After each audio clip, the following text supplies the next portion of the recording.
Assalamualaikum warahmatullahi wabarakatuh. Kembali lagi ke Ruang Podcast Fakultas Ekonomi dan Bisnis UPN Veteran Jakarta.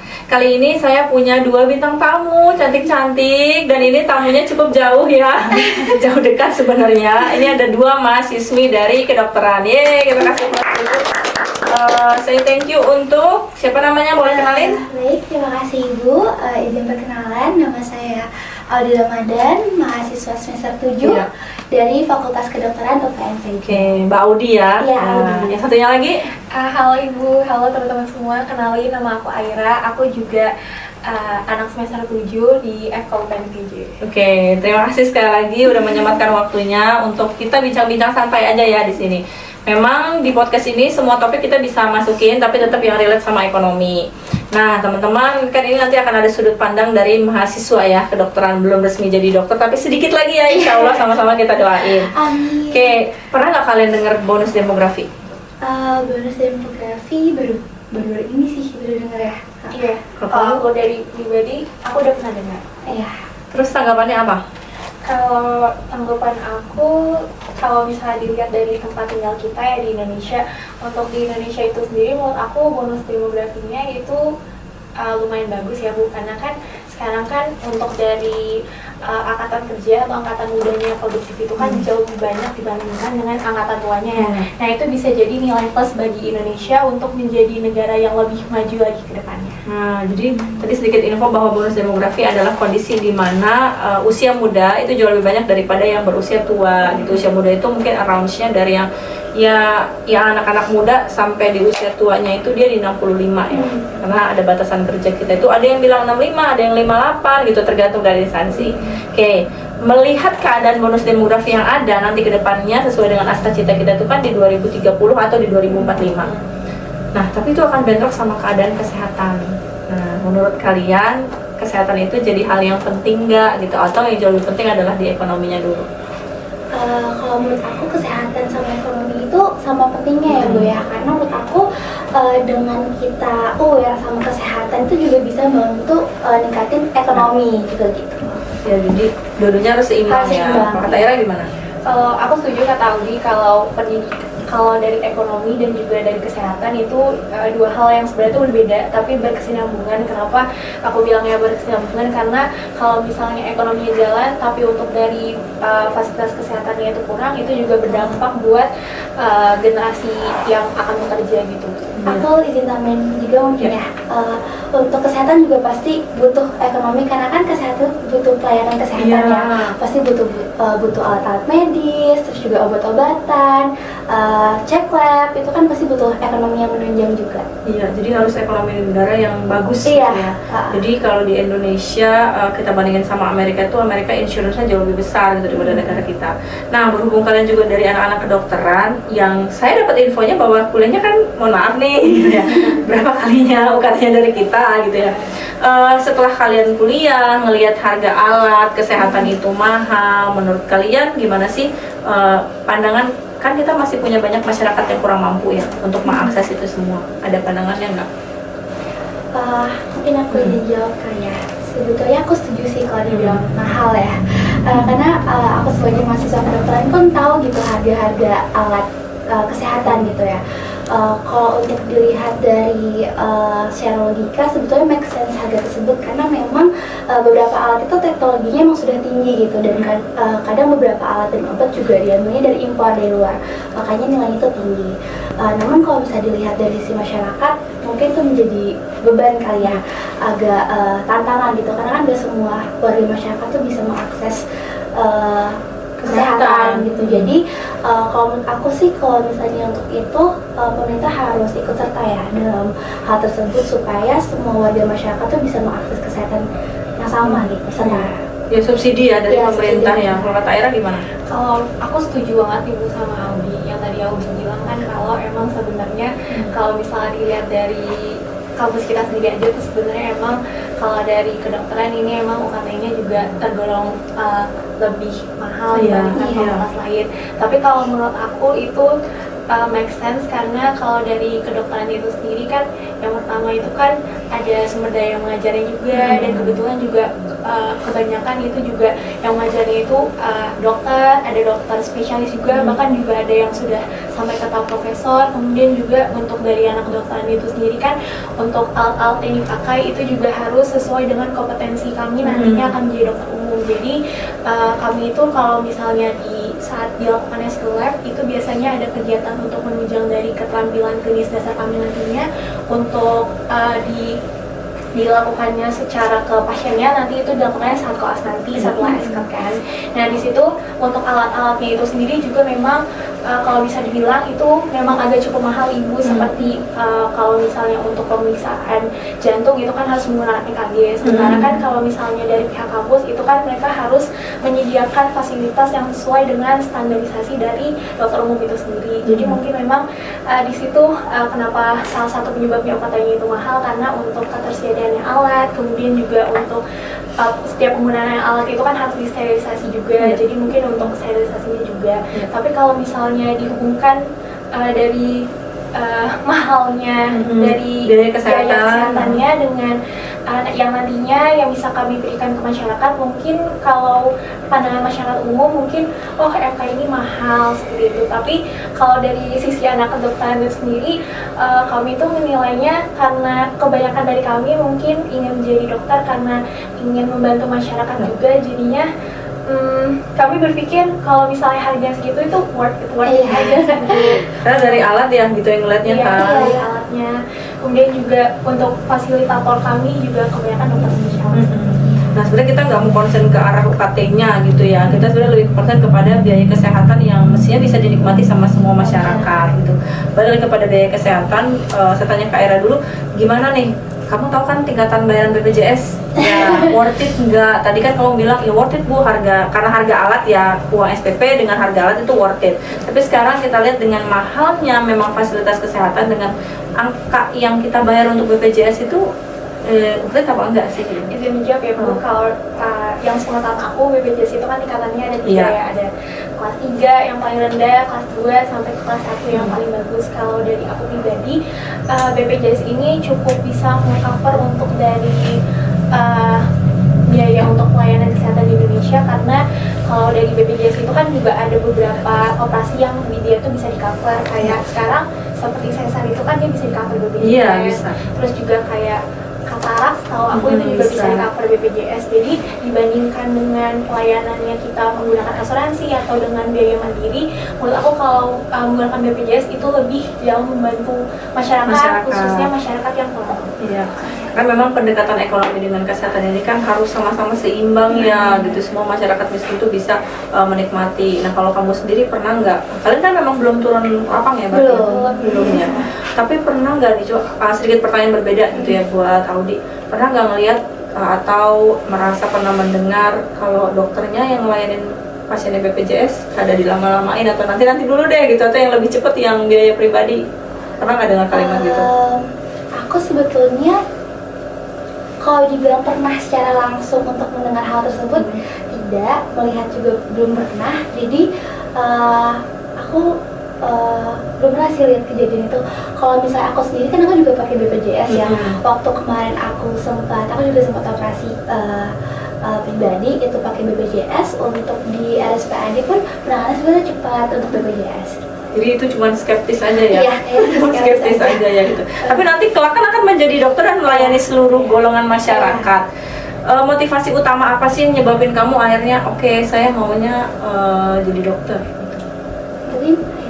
Kalau dari aku pribadi itu motivasi terbesar aku tuh awalnya kenapa pengen jadi dokter itu karena aku ngeliat juga orang tua sih gitu. Jadi kebetulan orang tua aku ini pekerjaannya juga tenaga medis, jadi dokter. Terus juga dari kecil tuh aku udah ngeliat kalau papa mama itu aku tuh senang kalau ngeliat bisa ngebantu banyak orang gitu. Aku senang kalau misalnya ngeliat, aku awalnya tuh ngeliat papa bikin pasien sembuh, terus habis itu pasiennya ditemenin sama anaknya, terus anaknya tuh berterima kasih banget ke papa aku. Aku di situ ngerasa kayak aku pengen jadi kayak papa aku. Yang pertama itu, terus habis itu yang kedua mungkin karena kalau dari aku pribadi kayaknya kalau di Indonesia juga di dilihatnya kan dari jumlah populasi penduduk kita sama jumlah dari dokter itu nggak linear ya, masih sedikit banget, jadinya mungkin salah satu motivasinya itu. Ya. Kalau dari aku kurang lebih sama, aku juga sebetulnya diarahkan oleh orang tua untuk jadi dokter. Kenapa alasannya mau jadi dokter? Karena aku ngerasa kalau misalnya aku mampu untuk melayani dan bantu orang tuh aku ngerasa fulfill gitu, kayak aku bisa bantu orang yang pasti kan semua orang tuh kalau misalnya lagi sakit tuh ngerasa kayak patah semangat, terus kayak gimana caranya ini untuk melanjutkan hidup gitu kan. Nah aku tuh suka untuk membantu orang tersebut dan memberikan kondisi kesehatannya, jadi aku kagum gitu sama dokter. Nah, tadi berkaitan dengan kalimat pelayanan yang kalian sebutin gitu ya. Kalau di kedokteran ada nggak sih kayak kegiatan pengabdian gitu kepada masyarakat? Ada. Kebetulan kalau dari perkuliahan kami itu ada program namanya field study. Jadi dari semester awal pun ya kita tuh selalu ada setiap semester program ke masyarakat, baik ke anak sekolahan, terus ke puskesmas ataupun ke rumah warga. Nah program yang terakhir kita jalan itu kemarin banget, itu kita ke rumah warga, kita melakukan 3 kali kunjungan. Lalu setiap kunjungan itu kita lakukan pemeriksaan dasar. Nanti dari hasil pemeriksaan dasar itu kita evaluasi bagaimana hasilnya, lalu kita cek warga tersebut tuh butuh apa. Jadi nanti kita edukasi. Misalnya ibunya ada hipertensi atau ada gula, nanti kita bantu edukasi. Kalau misalnya ibu ternyata ada hipertensi, ada gula, nanti ibu boleh cek ke puskesmas atau rumah sakit terdekat. Atau juga bisa kita lakukan edukasi mengenai misalnya lewat poster gitu ya, bagaimana menjaga pola hidup kalau misalnya memang sudah ada riwayat hipertensi dan gula tersebut. Jadi intinya metode pembelajarannya sama ya? Iya, sama. Nah, tadi kalau Aira nih misalnya udah tahu ada in case ketika turun ke lapangan atau tadi pengabdian kepada masyarakat ada warga-warga lah gitu yang kurang sehat gitu ya. Sebenarnya kebutuhan dasar kesehatan apa sih yang negara itu ya harus penuhi gitu? Jawab ya Bu, kalau menurut aku sebenarnya kalau sebelum dari negara, kalau misalnya dari keluarga yang pernah kita datangi dari Indonesia yang pernah saya alami, itu mungkin lebih ke arah mereka tuh kurang tahu tentang kesehatan tuh harusnya seperti apa. Maksudnya seperti kayak budaya cuci tangan pun di Indonesia ini masih jarang digalakkan. Kayak waktu itu pas minggu lalu itu saya juga ada ke rumah warga, terus ibunya ini tuh dia kebetulan ada DM, kemudian juga dia DM ada itu apa? Diabetes mellitus. Gula. Iya. Terus abis itu ibunya ini di sini kurang mengetahui kalau ada beberapa jenis seperti makanan ataupun obat-obatan yang seharusnya itu dikonsumsi tapi ibunya kurang tahu.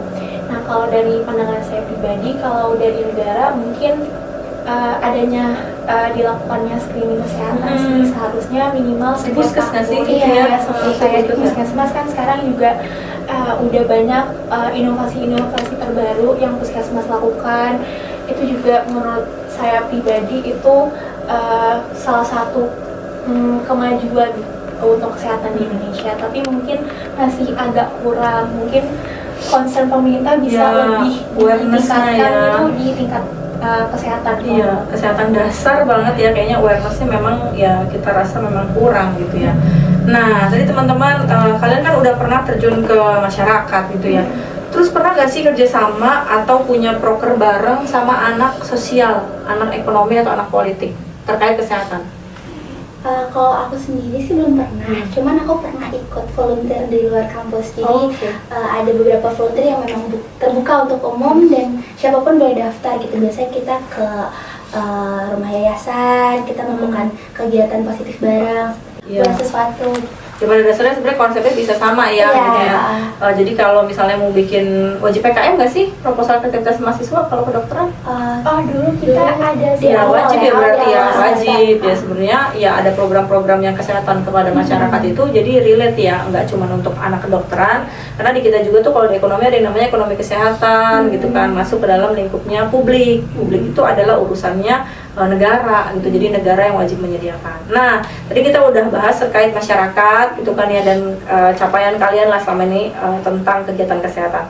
kalau kamu sebagai mahasiswa kedokteran gitu ya, terus kamu ngeliat ada kebiasaan dari mahasiswa fakultas lain yang menurut kamu itu salah, nah gitu ya, yang pernah nggak itu mungkin mungkin secara sahabat atau misalnya kamu dalam hati itu berpikir kok kayak gini ya, kan harusnya nggak begini gitu, ada nggak yang kayak gitu? Kalau aku sih mungkin dari pertemanan aku Iya. sendiri kali ya, kayak aku tuh suka banget olahraga gitu. Aku mungkin ada yang hidupnya kurang sehat menurut aku kelihatannya. Aku suka yang ngajak olahraga bareng gitu, misalnya tenis bareng atau apa. Jadi dari kebiasaan-kebiasaan sehari-hari yang tadinya negatif tuh jadi lebih positif. Karena aku sendiri di kedokteran tuh kita punya klub tenis, jadi kita suka olahraga bareng gitu. Dan kita terbuka juga buat misalnya kalau ada mahasiswa lain yang mau main bareng. Oh boleh, Boleh, ya gitu. FYI ya. Iya, baik. Kalau Ira, Kalau aku mungkin kalau dari sisi pertemanan aku, mungkin aku punya temennya itu di anak teknik. Kalau anak teknik itu kan biasanya mereka suka ada malprak, terus juga biasanya mereka itu suka begadang, dan itu biasanya pasti begadangnya tuh minum kopi terus kan dulu. Nah minum kopinya itu juga Kayak semua kadang anak tuh ya. sampai nggak makan, jadi maksudnya kayak seharian itu minum kopi aja. Mungkin kalau dari aku, dari sisi pertemanan, aku melihatnya kayak yang kurang baiknya itu tuh mereka minum kopi tuh sehari bisa kayak sampai 5 gelas tapi nggak makan. Iya, jadi kan ada tuh Bu, apa ya Di, yang kopi yang bikin developer Americano ya? Iya. Ya Americano. Jadi ada beberapa temen aku itu tuh suka banget Americano, sampai mereka tuh bilang gak lapar sama sekali. Itu kan sebenarnya salah kan, bisa micu GERD juga. Jadi Oh, iya, ada apa namanya, timbul masalah kesehatan juga karena kebiasaan buruk selalu minum kopi tapi Iya, nggak iya. makan. Iya. sama kayak makan nasi uduk terus-terusan nggak sih setiap hari gitu ya? Iya. Aku izin tambahin juga, berhubung ngomongin kopi, kalau dari aku suka banget lihat teman-teman fakultas lain, begitu juga kedokteran tuh sampai suka WFC sampai jam 3 pagi sampai jam 2 pagi tuh kan sebenarnya nggak cukup ya. Jadi kadang aku suka bilang kalau bisa tuh manajemen waktu, kalau bisa jangan sampai lah begadang pagi-pagi karena itu kan juga ganggu pola hidupnya ya. Jadi kurang sehat gitu, apalagi minum kopi sampai pagi, terus tidurnya jam 3 pagi, bangunnya siang, skip Sedikit- sarapan, pola Sedikit hidupnya bingung kurang. ya, mahasiswa tidur jam 3 pagi ngerjain apa gitu. Itulah mungkin bobot tugas kali ya, ataupun kayak di luar tugas seperti kayak tanggung jawab di organisasi Oh, atau iya, di luar oke. kampus gitu. Ya, itu mungkin bisa diterima sih kalau kalau harus sampai jam 3 pagi kita yang kerja juga sebenarnya nggak mau sih begadang gitu. Nah, ada lagi nih, tadi saya kepikiran. Jadi saya kan pengajar ya untuk satu mata kuliah tuh di program studi manajemen namanya design thinking. Nah, rata-rata dari semua design thinking mahasiswa yang satu persatu saya suruh minta maju ke kelas itu permasalahannya apa? Time management, Time management. anxiety. Nah, mumpung saya kehadiran 2 calon dokter ya, tadi disampaikan kan bisa kita bilang tugas kalian tuh banyak juga gitu ya, belum lagi ngurusin nanti akan praktek dan lain-lain. Tadi kamu sempat bahas tentang time management, gimana sih harusnya time management mahasiswa? Kalau menurut aku pribadi, sebetulnya caranya itu kita tentuin skala prioritas kita. Apa yang harus diselesaikan sekarang, apa yang bisa diselesaikan nanti, dan apa yang bisa diselesaikan besok gitu. Jadi jangan sampai kita tuh jadi deadliners, kayak kerjanya disantarin deh gitu, gue mau main dulu gitu. Itu kan kurang bisa time management waktu gitu ya. Jadi itu harus dibiasain karena hal tersebut juga akan berlaku saat kita di dunia pekerjaan nanti gitu. Kalau misalnya kita malas-malasan, kita nggak bisa manage waktu, pekerjaan kita juga jadinya hasilnya nggak baik gitu. Jadi ya time management itu wajib, dan itu juga ngebantu kita tuh jadi punya waktu untuk istirahat. Jadi misalnya seharian nih dari kemarin nggak ngerjain tugas gitu kan, dikumpulin dalam 1 hari, itu kita jadi nggak ada waktu istirahat, nggak ada waktu misalnya untuk harus tadi hari itu kita ada jadwal untuk olahraga, kita jadi nggak olahraga, terus akhirnya ke belakang harinya juga jadi nggak baik gitu kan. Kayak melihat pencapaian orang lain gitu. Bahkan mereka merasa apa ya namanya tuh, apa yang kalau kayak diagnosa sendiri itu. Self diagnosis. Iya, itu merasa bahwa ya saya udah di tahap yang mental illness gitu. Kalau dari saya pribadi ya Bu, kan juga kalau misalnya di kedokteran ini kan juga pastinya di setiap fakultas pun kan ada tingkat stresnya masing-masing. Nah, penyebab kita stres ini kan pasti ada stresornya ya, ada penyebabnya. Mungkin kalau misalnya dari lingkupnya ini dari kampus, itu kan pasti nggak jauh-jauh dari masalah akademis. Mungkin kalau yang tadi udah audisi juga, itu juga masalah dari time managementnya. Kalau dari saya pribadi, emang time management itu penting. Kenapa penting? Karena dengan time management kita itu juga jadi tahu target apa yang ingin kita capai, terus abis itu kita juga bisa evaluasi hal-hal apa yang seharusnya itu bisa dijadikan lebih baik dari depannya lagi. Iya ya, jadi sebenarnya ya tadi to-do list dan cara ngatur waktunya ya gitu. Tapi kembali kepada isu yang, karena rata-rata semua mahasiswa itu, saya nggak bisa bilang semua mahasiswa ya, mohon maaf. Tapi saya sering menemukan, apalagi mendekati proyek tugas akhir skripsi, sering tuh akhirnya kayak ada perasaan yang ya tadi kayak, karena saya punya mental health gitu. Padahal mungkin kalau dia dicek ke psikolog juga belum tentu itu mental health gitu. Padahal cuma kayak rasa kecemasan atau ya tadi pola manajemen apa yang ada di dalam otak ya. Kalau teman-teman ngedengar kalimat itu gimana? Kalau menurut aku ya, kita tuh sebagai pribadi juga harus bisa ngatur stres ya. Kan pasti kita tuh kadang kalau misalnya di satu waktu banyak sekali yang harus diurusin gitu, pasti kan overwhelmed. Nah, kita tuh harus kenal sama diri kita gimana caranya kita tuh atur stresnya. Jadi nggak melulu mendahulukan perasaan gitu. Kalau misalnya memang kamu bisa dan kamu memang harus melakukan tanggung jawab tersebut, ya harus diselesaikan. Nggak boleh mengatasnamakan perasaan gitu kan. Itu kan sudah apalagi skripsi ya, skripsi itu udah tanggung jawab kita sebagai mahasiswa. Jadi menurut aku coba cari hal yang bisa bikin kamu tuh gak terjerumus di mental health kamu itu sendiri.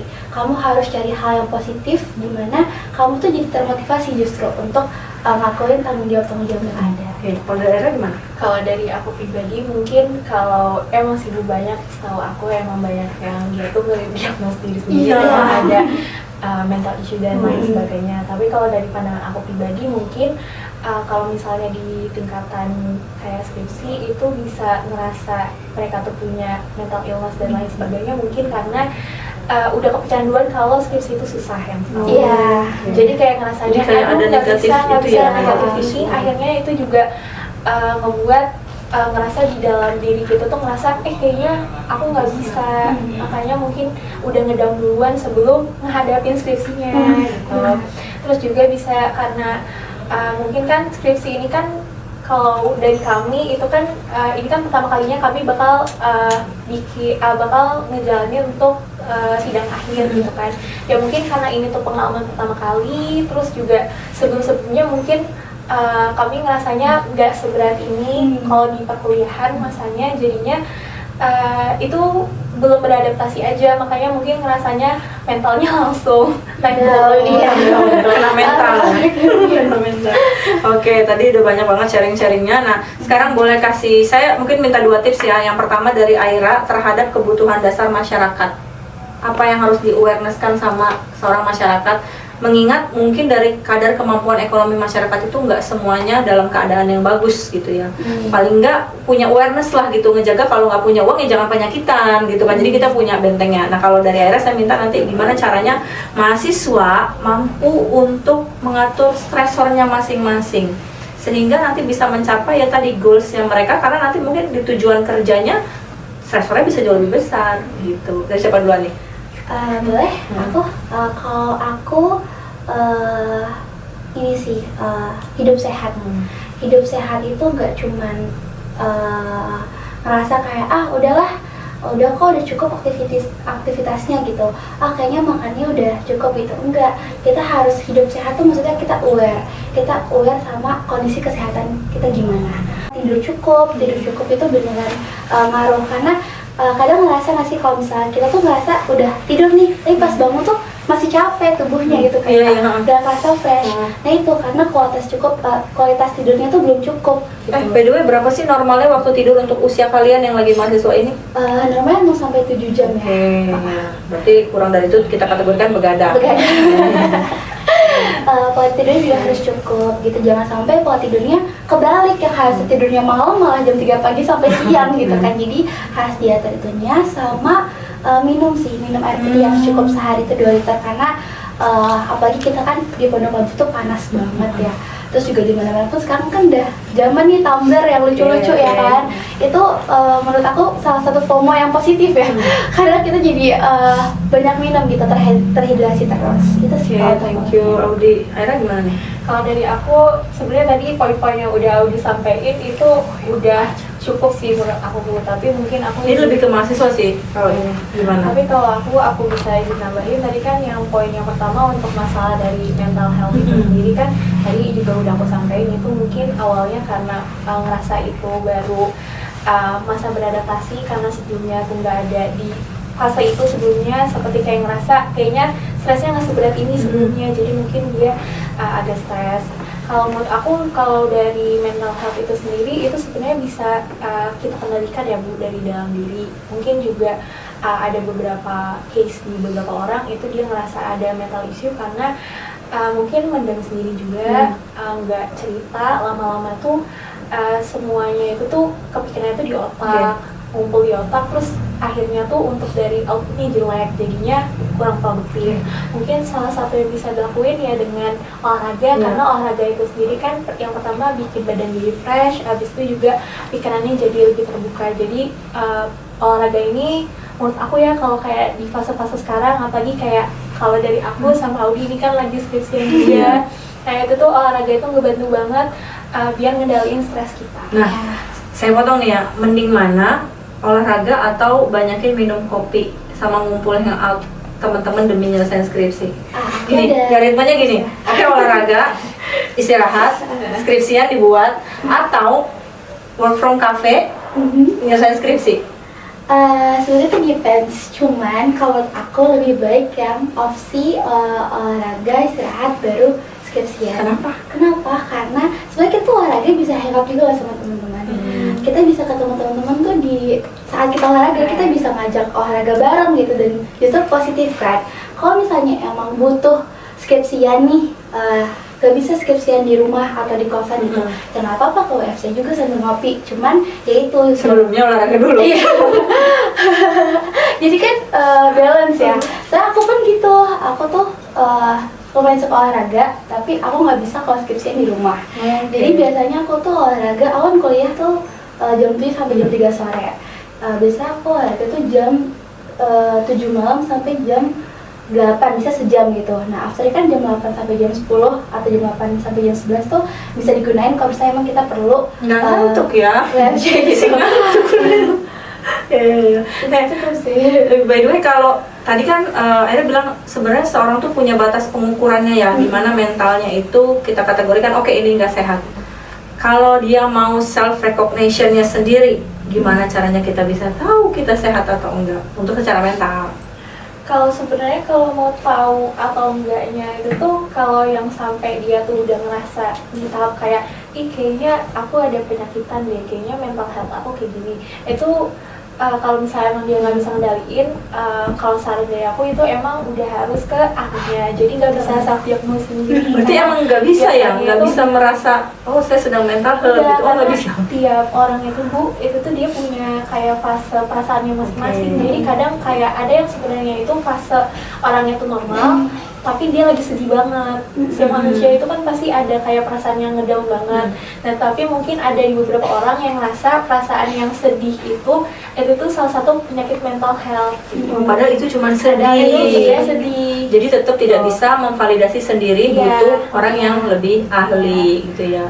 Kata kunci dari Aira tadi adalah adaptasi, karena ada merasa hal yang nggak nyaman yang baru banget lagi dikerjain gitu. Jadi mau nggak mau ya kita harus coba menghadapi. Tapi tidak semua sedih itu dikategorikan sebagai mental health gitu ya. Mungkin itu adalah memang tipe anak yang sedih kan kalau secara jiwa kali gitu ya. Bukan jiwa ya, tapi lebih ke sifat tuh kan ada yang melankolis, ada yang sanguin. Nah mungkin dia harus recognize dulu sebenarnya sifat dia itu apa. Kalau dia melankolis ya pasti dia akan jauh lebih banyak bersedih-sedih gitu kan ya. Jadi tadi tipsnya itu tadi, dan terhadap untuk merefreshment ya, untuk mengerjakan skripsi, tipsnya juga dari mereka adalah kalau bisa sih olahraga gitu ya. Jadi boleh main di kafe, makannya boleh, tapi sebisa mungkin membuang energi negatifnya tadi pada saat di olahraga. Dan kebutuhan dasar juga sebenarnya negara masih butuh banget untuk concern ya terhadap masing-masing masyarakat, untuk cuci tangan, untuk penyakit yang memang dia sifatnya penyakit bawaan gitu ya. Jadi memang ya kembali lagi sih, karena ekonomi dan kesehatan itu kan harus berimbang. Kadang kan pemerintah mengizinkan menjual suatu makanan yang berefek negatif terhadap kesehatan karena untuk memberikan keuangan atau value added yang lebih, tapi di satu sisi ini akan memperburuk kesehatan gitu. Oke, saya mau ucapkan terima kasih kepada Audi dan juga Aira ya udah berkesempatan untuk podcast hari ini, bagi-bagi informasi. Next semoga nanti dokternya yang bisa kita datengin langsung ya ke sini untuk makin banyak info-info terhadap kesehatan anak muda serta kehidupan perekonomian masyarakat. Oke, saya Indri selaku MC pamit undur diri. Wassalamualaikum warahmatullahi wabarakatuh. Bye bye.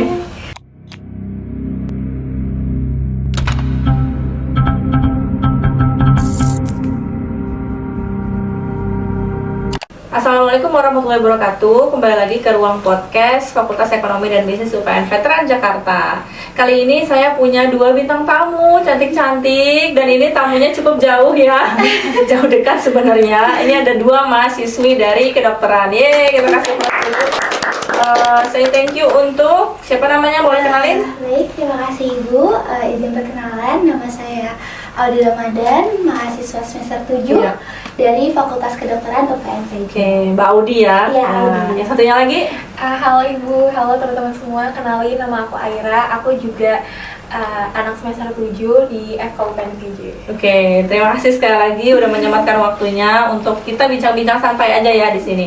Memang di podcast ini semua topik kita bisa masukin, tapi tetap yang relate sama ekonomi. Nah, teman-teman, kan ini nanti akan ada sudut pandang dari mahasiswa ya, kedokteran belum resmi jadi dokter, tapi sedikit lagi ya, insya Allah sama-sama kita doain. Amin. Oke, pernah nggak kalian dengar bonus demografi? Bonus demografi baru ini sih, baru dengar ya. Iya, kalau dari pribadi, aku udah pernah dengar. Iya. Terus tanggapannya apa?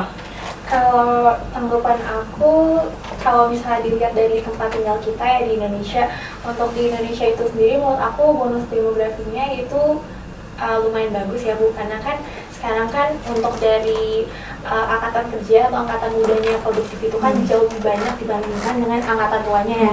Nah itu bisa jadi nilai plus bagi Indonesia untuk menjadi negara yang lebih maju lagi ke depannya. Nah, jadi tadi sedikit info bahwa bonus demografi adalah kondisi di mana usia muda itu jauh lebih banyak daripada yang berusia tua gitu. Usia muda itu mungkin range-nya dari yang anak-anak muda sampai di usia tuanya itu dia di 65 ya. Karena ada batasan kerja kita itu, ada yang bilang 65, ada yang 58 gitu, tergantung dari instansi. Oke, melihat keadaan bonus demografi yang ada nanti ke depannya sesuai dengan asta cita kita itu kan di 2030 atau di 2045. Nah, tapi itu akan bentrok sama keadaan kesehatan. Nah, menurut kalian kesehatan itu jadi hal yang penting nggak gitu, atau yang jauh lebih penting adalah di ekonominya dulu? Kalau menurut aku kesehatan sama ekonomi itu sama pentingnya ya Bu ya, karena menurut aku dengan kita aware sama kesehatan itu juga bisa membantu ningkatin ekonomi juga gitu. Ya, jadi dua-duanya harus seimbang Harus ya. seimbang. Kata Ira gimana? Aku setuju kata Audi, kalau dari ekonomi dan juga dari kesehatan itu 2 hal yang sebenarnya itu berbeda tapi berkesinambungan. Kenapa aku bilangnya berkesinambungan? Karena kalau misalnya ekonominya jalan tapi untuk dari fasilitas kesehatannya itu kurang, itu juga berdampak buat generasi yang akan bekerja gitu. Aku izin tambahin juga mungkin ya, untuk kesehatan juga pasti butuh ekonomi, karena kan kesehatan butuh pelayanan kesehatan ya, pasti butuh alat-alat medis, terus juga obat-obatan, cek lab, itu kan pasti butuh ekonomi yang menunjang juga. Iya, jadi harus ekonomi negara yang bagus Iya. gitu ya. Jadi kalau di Indonesia kita bandingin sama Amerika itu, Amerika insurance-nya jauh lebih besar gitu daripada negara kita. Nah, berhubung kalian juga dari anak-anak kedokteran, yang saya dapat infonya bahwa kuliahnya kan, mohon maaf nih gitu ya, berapa kalinya UKT-nya dari kita gitu ya. Setelah kalian kuliah, ngelihat harga alat kesehatan itu mahal, menurut kalian gimana sih pandangan? Kan kita masih punya banyak masyarakat yang kurang mampu ya untuk mengakses itu semua. Ada pandangannya nggak? Mungkin aku izin jawab kali ya. Sebetulnya aku setuju sih kalau dibilang mahal ya, karena aku sebagai mahasiswa kedokteran pun tahu gitu harga-harga alat kesehatan gitu ya. Kalau untuk dilihat dari secara logika sebetulnya make sense harga tersebut karena memang beberapa alat itu teknologinya memang sudah tinggi gitu dan kadang beberapa alat dan obat juga diambilnya dari impor dari luar, makanya nilainya itu tinggi. Namun kalau bisa dilihat dari sisi masyarakat mungkin itu menjadi beban kali ya, agak tantangan gitu karena kan gak semua warga masyarakat tuh bisa mengakses kesehatan gitu. Jadi kalau menurut aku sih kalau misalnya untuk itu pemerintah harus ikut serta ya dalam hal tersebut supaya semua warga masyarakat tuh bisa mengakses kesehatan yang sama gitu, setara. Ya subsidi ya dari Ya, pemerintah subsidi. ya. Kalau kata Aira gimana? Kalau aku setuju banget Ibu sama Audi yang tadi Audi bilang kan kalau emang sebenarnya kalau misalnya dilihat dari kampus kita sendiri aja tuh sebenarnya emang kalau dari kedokteran ini emang UKT-nya juga tergolong lebih mahal Iya, dibandingkan iya. fakultas lain. Tapi kalau menurut aku itu make sense karena kalau dari kedokteran itu sendiri kan yang pertama itu kan ada sumber daya mengajarnya juga dan kebetulan juga kebanyakan itu juga yang mengajarnya itu dokter, ada dokter spesialis juga, bahkan juga ada yang sudah sampai ke tahap profesor. Kemudian juga untuk dari anak kedokteran itu sendiri kan untuk alat-alat yang dipakai itu juga harus sesuai dengan kompetensi kami nantinya akan menjadi dokter umum. Jadi kami itu kalau misalnya di saat dilakukannya skill lab itu biasanya ada kegiatan untuk menunjang dari keterampilan klinis dasar kami nantinya untuk dilakukannya secara ke pasiennya, nanti itu dilakukannya saat koas nanti setelah SK kan.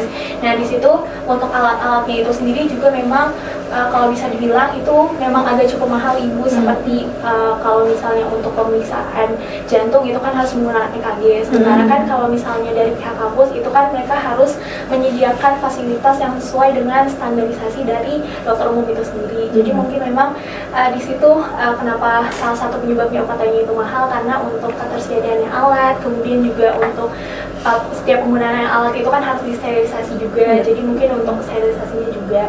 Tapi kalau misalnya dihubungkan dari mahalnya dari biaya kesehatan. kesehatannya dengan yang nantinya yang bisa kami berikan ke masyarakat, mungkin kalau pandangan masyarakat umum mungkin oh MK ini mahal seperti itu. Tapi kalau dari sisi anak kedokteran itu sendiri kami itu menilainya karena kebanyakan dari kami mungkin ingin menjadi dokter karena ingin membantu masyarakat juga, jadinya kami berpikir kalau misalnya harganya segitu itu worth it aja segitu.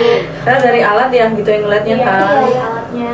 Kemudian juga untuk fasilitator kami juga kebanyakan dokter spesialis. Nah sebenarnya kita nggak mau konsen ke arah UKT-nya gitu ya. Kita sebenarnya lebih konsen kepada biaya kesehatan yang mestinya bisa dinikmati sama semua masyarakat gitu.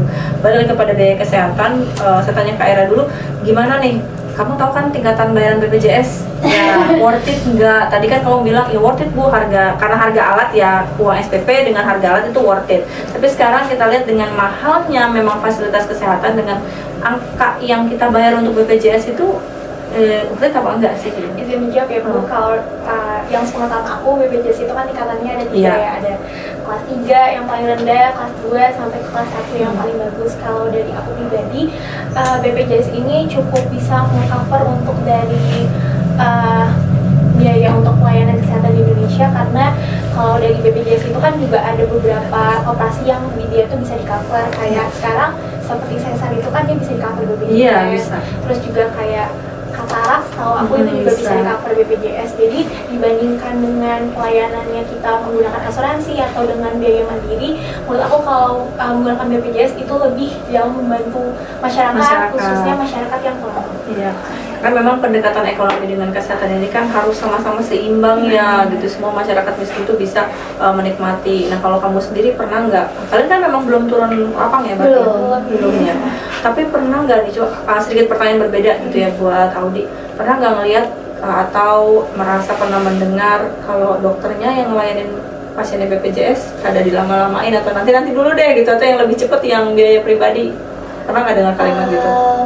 Aku sebetulnya kalau dibilang pernah secara langsung untuk mendengar hal tersebut tidak, melihat juga belum pernah. Jadi aku belum pernah sih lihat kejadian itu. Kalau misalnya aku sendiri kan aku juga pakai BPJS ya.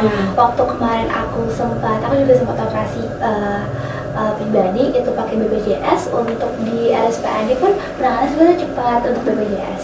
Jadi itu cuma skeptis aja ya. Iya, Cuma skeptis aja ya gitu. Tapi nanti kelak kan akan menjadi dokter dan melayani seluruh golongan masyarakat. Motivasi utama apa sih yang nyebabin kamu akhirnya oke, saya maunya jadi dokter? Mungkin Kalau dari aku pribadi itu motivasi terbesar aku tuh awalnya kenapa pengen jadi dokter itu karena aku ngeliat figur orang tua sih gitu. Jadi kebetulan orang tua aku ini pekerjaannya juga tenaga medis jadi dokter. Terus juga dari kecil tuh aku udah ngeliat kalau papa mama itu apa ya, aku tuh senang kalau melihat bisa ngebantu banyak orang gitu. Aku senang kalau misalnya ngeliat, aku awalnya tuh melihat papa bikin pasien sembuh, terus habis itu pasiennya ditemenin sama anaknya, terus anaknya tuh berterima kasih banget ke papa aku. Aku di situ merasa kayak aku pengen jadi kayak papa aku. Aku yang pertama itu, terus habis itu yang kedua mungkin karena kalau dari aku pribadi kayaknya kalau di Indonesia juga dilihatnya kan dari jumlah populasi penduduk kita sama jumlah dari dokter itu nggak linear ya, masih sedikit banget. Jadinya mungkin salah satu motivasinya itu. ya. Kalau dari aku kurang lebih sama, aku juga sebetulnya diarahkan oleh orang tua untuk jadi dokter. Kenapa alasannya mau jadi dokter? Karena aku ngerasa kalau misalnya aku mampu untuk melayani dan bantu orang itu aku ngerasa fulfill gitu. Kayak aku bisa bantu orang yang pasti kan semua orang tuh kalau misalnya lagi sakit tuh ngerasa kayak patah semangat, terus kayak gimana caranya ini untuk melanjutkan hidup gitu kan. Nah aku tuh suka untuk membantu orang tersebut dan memberikan kondisi kesehatannya. Jadi aku kagum gitu sama dokter. Nah, tadi berkaitan dengan kalimat pelayanan yang kalian sebutin gitu ya. Kalau di kedokteran ada nggak sih kayak kegiatan pengabdian gitu kepada masyarakat? Ada. Kebetulan kalau dari perkuliahan kami itu ada program namanya field study. Jadi dari semester awal pun ya kita tuh selalu ada setiap semester program ke masyarakat, baik ke anak sekolahan, terus ke puskesmas ataupun ke rumah warga. Nah program yang terakhir kita jalan itu kemarin banget, itu kita ke rumah warga, kita melakukan 3 kali kunjungan. Lalu setiap kunjungan itu kita lakukan pemeriksaan dasar. Nanti dari hasil pemeriksaan dasar itu kita evaluasi bagaimana hasilnya, lalu kita cek warga tersebut tuh butuh apa. Jadi nanti kita edukasi. Misalnya ibunya ada hipertensi atau ada gula, nanti kita bantu edukasi. Kalau misalnya ibu ternyata ada hipertensi, ada gula, nanti ibu boleh cek ke puskesmas atau rumah sakit terdekat. Atau juga bisa kita lakukan edukasi mengenai misalnya lewat poster gitu ya, bagaimana menjaga pola hidup kalau misalnya memang sudah ada riwayat hipertensi dan gula tersebut. Jadi intinya metode pembelajarannya sama ya? Iya, sama. Nah, tadi kalau Aira nih misalnya yang udah tahu ada in case ketika turun ke lapangan atau tadi pengabdian kepada masyarakat ada warga-warga lah gitu yang kurang sehat gitu ya.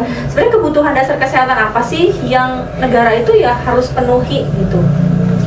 Jawab ya Bu, kalau menurut aku sebenarnya kalau sebelum dari negara, kalau misalnya dari keluarga yang pernah kita datangi dari Inggrisnya yang pernah saya alami, itu mungkin lebih ke arah mereka tuh kurang tahu tentang kesehatan tuh harusnya seperti apa. Maksudnya seperti kayak budaya cuci tangan pun di Indonesia ini masih jarang digalakkan.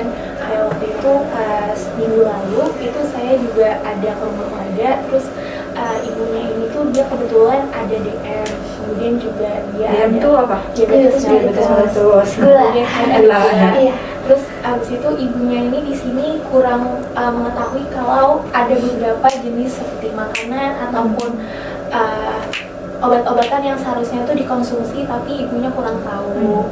Nah kalau dari pandangan saya pribadi, kalau dari negara mungkin adanya dilakukannya screening kesehatan sih seharusnya minimal setiap tahun. Iya, seperti kayak di puskesmas kan sekarang juga udah banyak inovasi-inovasi terbaru yang puskesmas lakukan. Itu juga menurut saya pribadi itu salah satu kemajuan untuk kesehatan di Indonesia. Tapi mungkin masih agak kurang, mungkin concern pemerintah bisa lebih ditingkatkan itu di tingkat kesehatan. Iya, kesehatan dasar banget ya, kayaknya awarenessnya memang ya kita rasa memang kurang gitu ya. Nah, tadi teman-teman kalian kan udah pernah terjun ke masyarakat gitu ya. Terus pernah gak sih kerjasama atau punya proker bareng sama anak sosial, anak ekonomi atau anak politik terkait kesehatan? Kalau aku sendiri sih belum pernah, cuman aku pernah ikut volunteer di luar kampus. Jadi ada beberapa volunteer yang memang terbuka untuk umum dan siapapun boleh daftar gitu. Biasanya kita ke rumah yayasan, kita melakukan kegiatan positif bareng, buat sesuatu. Ya pada dasarnya sebenarnya konsepnya bisa sama ya, gitu ya. Jadi kalau misalnya mau bikin wajib PKM nggak sih proposal kreativitas mahasiswa kalau kedokteran? Dulu kita ada sih. Ya wajib ya berarti ya, wajib ya sebenarnya ya ada program-program yang kesehatan kepada masyarakat itu jadi relate ya, nggak cuma untuk anak kedokteran, karena di kita juga tuh kalau di ekonomi ada yang namanya ekonomi kesehatan gitu kan, masuk ke dalam lingkupnya publik itu adalah urusannya negara gitu, jadi negara yang wajib menyediakan. Nah tadi kita udah bahas terkait masyarakat gitu kan ya, dan capaian kalian lah selama ini tentang kegiatan kesehatan. Kalau kamu sebagai mahasiswa kedokteran gitu ya, terus kamu ngeliat ada kebiasaan dari mahasiswa fakultas lain yang menurut kamu itu salah, nah gitu ya, yang pernah nggak itu mungkin secara sahabat atau misalnya kamu dalam hati itu berpikir kok kayak gini ya, kan harusnya nggak begini gitu, ada nggak yang kayak gitu? Kalau aku sih mungkin dari pertemanan aku sendiri kali ya, kayak aku tuh suka banget olahraga gitu. Aku mungkin ada yang hidupnya kurang sehat menurut aku kelihatannya. Aku suka yang ngajak olahraga bareng gitu, misalnya tenis bareng atau apa. Jadi dari kebiasaan-kebiasaan sehari-hari yang tadinya negatif tuh jadi lebih positif. Karena aku sendiri di kedokteran tuh kita punya klub tenis, jadi kita suka olahraga bareng gitu. Dan kita terbuka juga buat misalnya kalau ada mahasiswa lain yang mau main bareng. Oh boleh. Ya FYI ya. Iya FYI. Kalau aku mungkin kalau dari sisi pertemanan aku, mungkin aku punya temennya itu di anak teknik. Kalau anak teknik itu kan biasanya mereka suka ada laprak, terus juga biasanya mereka itu suka begadang, dan itu biasanya pasti begadangnya tuh minum kopi terus kan dulu. Nah minum kopinya itu juga kadang tuh sampai nggak makan, jadi maksudnya kayak seharian itu minum kopi aja. Mungkin kalau dari aku, dari sisi pertemanan, aku melihatnya kayak yang kurang baiknya itu tuh mereka minum kopi tuh sehari bisa kayak sampai 5 gelas tapi nggak makan. Iya, jadi kan ada tuh Bu, apa ya Di, yang kopi yang bikin developer americano ya? Iya. Ya americano, jadi ada beberapa temen aku itu tuh suka banget americano, sampai mereka tuh bilang gak lapar sama sekali. Itu kan sebenarnya salah kan, bisa memicu GERD juga. Jadi ada timbul masalah kesehatan juga karena kebiasaan buruk selalu minum kopi tapi gak makan. Iya. Sama kayak makan nasi uduk terus-terusan gak sih setiap hari? Iya. Gitu ya? Iya. Aku izin tambahin juga, berhubung ngomongin kopi, kalau dari aku suka banget lihat teman-teman fakultas lain begitu juga kedokteran tuh sampai suka WFC sampai jam 3 pagi sampai jam 2 pagi tuh kan sebenarnya nggak cukup ya. Jadi kadang aku suka bilang kalau bisa tuh manajemen waktu, kalau bisa jangan sampai lah begadang pagi-pagi karena itu kan juga ganggu pola hidupnya ya. Jadi kurang sehat gitu, apalagi minum kopi sampai pagi, terus tidurnya jam 3 pagi, bangunnya siang, skip sarapan. Sedikit bingung ya, mahasiswa tidur jam 3 pagi, ngerjain apa? Itulah mungkin bobot tugas kali ya, ataupun kayak di luar tugas seperti kayak tanggung jawab di organisasi atau di luar kampus gitu. Ya, itu mungkin bisa diterima sih kalau harus sampai jam 3 pagi kita yang kerja juga sebenarnya nggak mau sih begadang gitu. Nah, ada lagi nih, tadi saya kepikiran. Jadi saya kan pengajar ya untuk satu mata kuliah tuh di program studi manajemen namanya design thinking. Nah, rata-rata dari semua design thinking mahasiswa yang satu persatu saya suruh minta maju ke kelas itu permasalahannya apa? Time management. Anxiety. Nah, mumpung saya kehadiran 2 calon dokter ya, tadi disampaikan kan bisa kita bilang tugas kalian tuh banyak juga gitu ya, belum lagi ngurusin nanti akan praktek dan lain-lain. Tadi kamu sempat bahas tentang time management, gimana sih harusnya time management mahasiswa? Kalau menurut aku pribadi, sebetulnya caranya itu kita tentuin skala prioritas kita. Apa yang harus diselesaikan sekarang, apa yang bisa diselesaikan nanti, dan apa yang bisa diselesaikan besok gitu. Jadi jangan sampai kita tuh jadi deadliners, kayak kerjanya ditarin deh gitu, gue mau main dulu gitu. Itu kan kurang bisa time management waktu gitu ya. Jadi itu harus dibiasain karena hal tersebut juga akan berlaku saat kita di dunia pekerjaan nanti gitu. Kalau misalnya kita malas-malasan, kita nggak bisa manage waktu, pekerjaan kita juga jadinya hasilnya nggak baik gitu. Jadi ya time management itu wajib dan itu juga ngebantu kita tuh jadi punya waktu untuk istirahat. Jadi misalnya seharian nih dari kemarin nggak ngerjain tugas gitu kan, dikumpulin dalam satu hari, itu kita jadi nggak ada waktu istirahat, nggak ada waktu misalnya untuk harusnya di hari itu kita ada jadwal untuk olahraga, kita jadi nggak olahraga, terus akhirnya ke belakang harinya juga jadi nggak baik gitu kan. Kayak melihat pencapaian orang lain gitu, bahkan mereka merasa apa ya namanya tuh apa yang kalau kayak diagnosa sendiri itu. Self diagnosis. Iya, itu merasa bahwa ya saya udah di tahap yang mental illness gitu. Kalau dari saya pribadi ya Bu, kan juga kalau misalnya di kedokteran ini kan juga pastinya di setiap fakultas pun kan ada tingkat stresnya masing-masing. Nah, penyebab kita stres ini kan pasti ada stresornya ya, ada penyebabnya. Mungkin kalau misalnya dari lingkupnya ini dari kampus itu kan pasti nggak jauh-jauh dari masalah akademik. Mungkin kalau yang tadi udah audisi juga, itu juga masalah dari time managementnya. Kalau dari saya pribadi, emang time management itu penting. Kenapa penting? Karena dengan time management kita itu juga jadi tahu target apa yang ingin kita capai, terus abis itu kita juga bisa evaluasi hal-hal apa yang seharusnya itu bisa dijadikan lebih baik ke depannya lagi. Iya ya, jadi sebenarnya ya tadi to-do list dan cara ngatur waktunya ya gitu. Tapi enggak, kembali kepada isu yang karena rata-rata semua mahasiswa itu saya nggak bisa bilang semua mahasiswa ya, mohon maaf. Tapi saya sering menemukan apalagi mendekati proyek tugas akhir skripsi. Sering tuh akhirnya kayak ada perasaan yang ya tadi kayak karena saya punya mental health gitu. Padahal mungkin kalau dia dicek ke psikolog juga belum tentu itu mental health gitu. Padahal cuma kayak rasa kecemasan atau ya tadi pola manajemen apa yang ada di dalam otak ya. Kalau teman-teman nggak dengar kalimat itu gimana? Kalau menurut aku ya, kita tuh sebagai pribadi juga harus bisa ngatur stres ya. Kan pasti kita tuh kadang kalau misalnya di satu waktu banyak sekali yang harus diurusin gitu, pasti kan overwhelmed.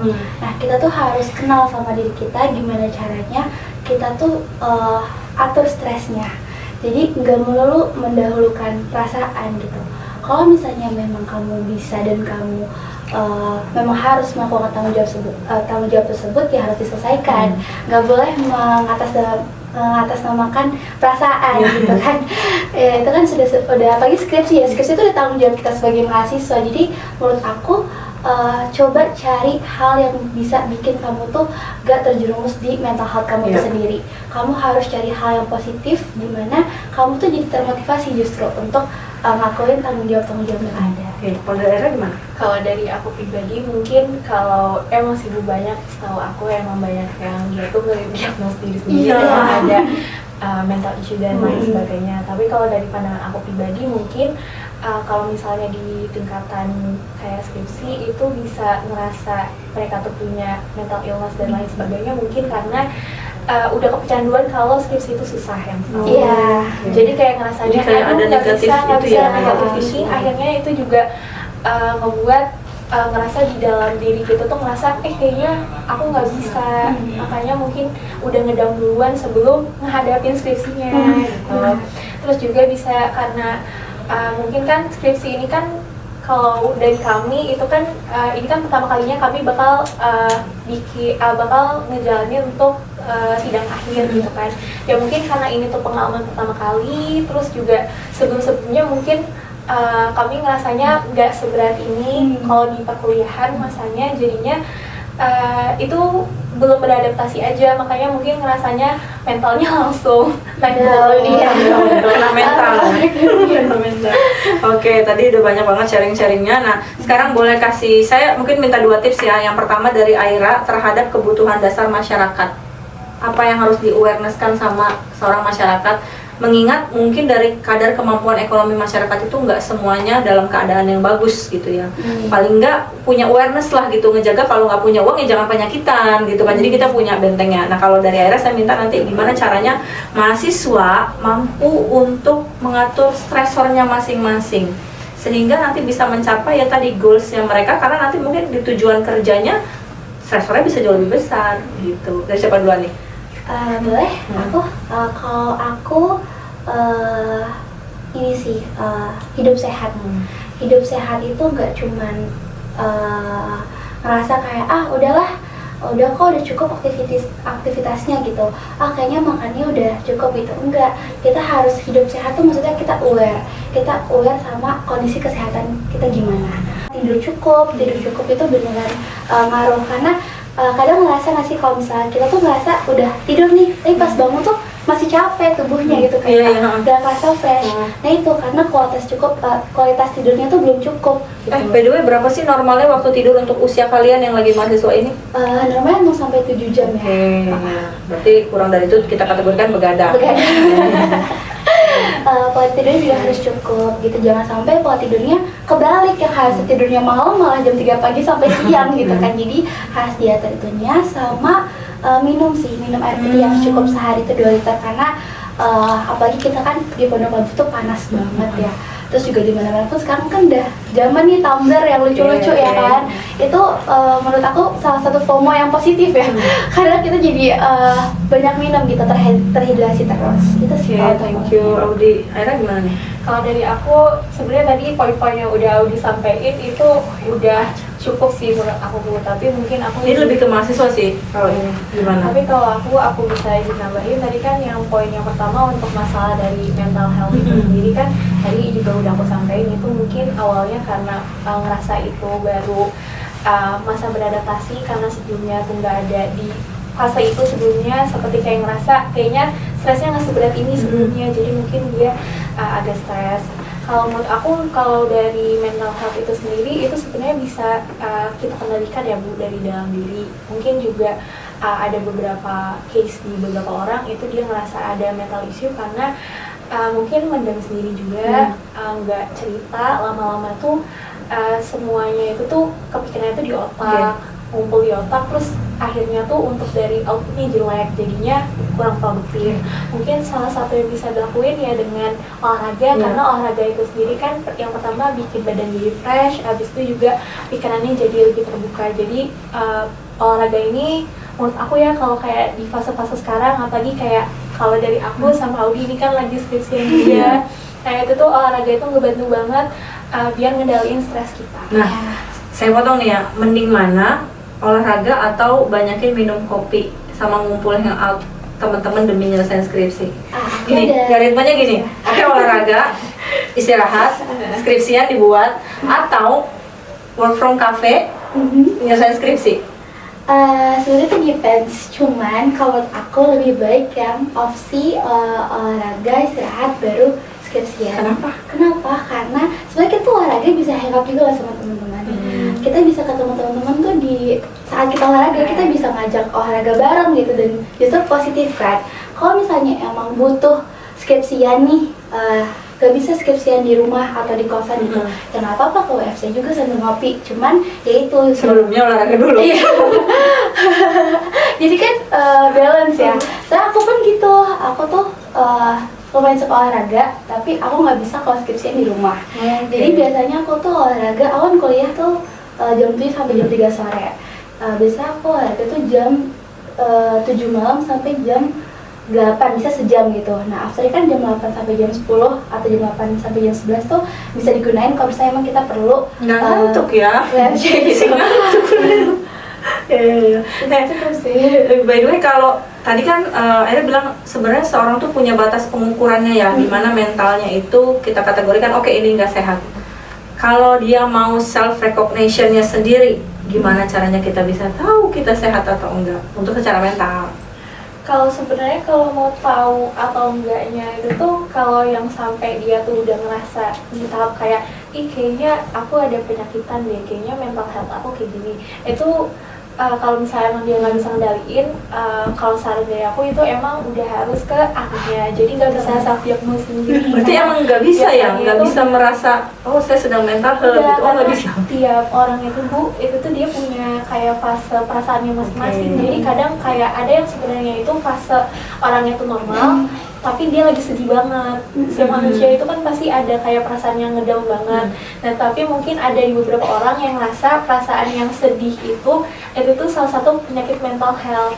Padahal itu cuma Padahal itu sebenarnya sedih. sedih. Jadi tetap tidak bisa memvalidasi sendiri, Iya. butuh orang yang lebih ahli gitu ya. Ambil kata kunci dari Aira tadi adalah adaptasi, karena ada merasa hal yang nggak nyaman yang baru banget lagi dikerjain gitu. Jadi mau nggak mau ya kita harus coba menghadapi. Tapi tidak semua sedih itu dikategorikan sebagai mental health Iya, gitu ya. Mungkin betul. itu adalah memang tipe anak yang sedih kan kalau secara jiwa kali gitu ya. Bukan jiwa ya, tapi lebih ke sifat tuh kan ada yang melankolis, ada yang sanguin. Nah mungkin dia harus recognize dulu sebenarnya sifat dia itu Iya. apa. Kalau dia melankolis ya pasti dia akan jauh lebih banyak bersedih-sedih gitu kan ya.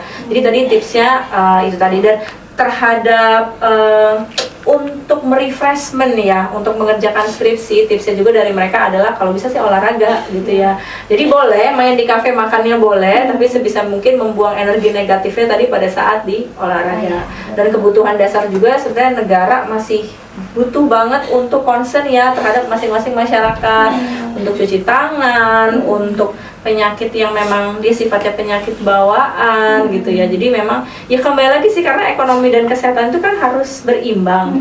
Kadang kan pemerintah mengizinkan menjual suatu makanan yang berefek negatif terhadap kesehatan karena untuk memberikan keuangan atau value added yang lebih, tapi di satu sisi ini akan memperburuk kesehatan gitu. Oke, saya mau ucapkan terima kasih kepada Audi dan juga Aira ya udah berkesempatan untuk podcast hari ini, bagi-bagi informasi. Next semoga nanti dokternya yang bisa kita datengin langsung ya ke sini untuk makin banyak info-info terhadap kesehatan anak muda serta kehidupan perekonomian masyarakat. Oke, saya Indri selaku MC pamit undur diri. Wassalamualaikum warahmatullahi wabarakatuh. Bye bye.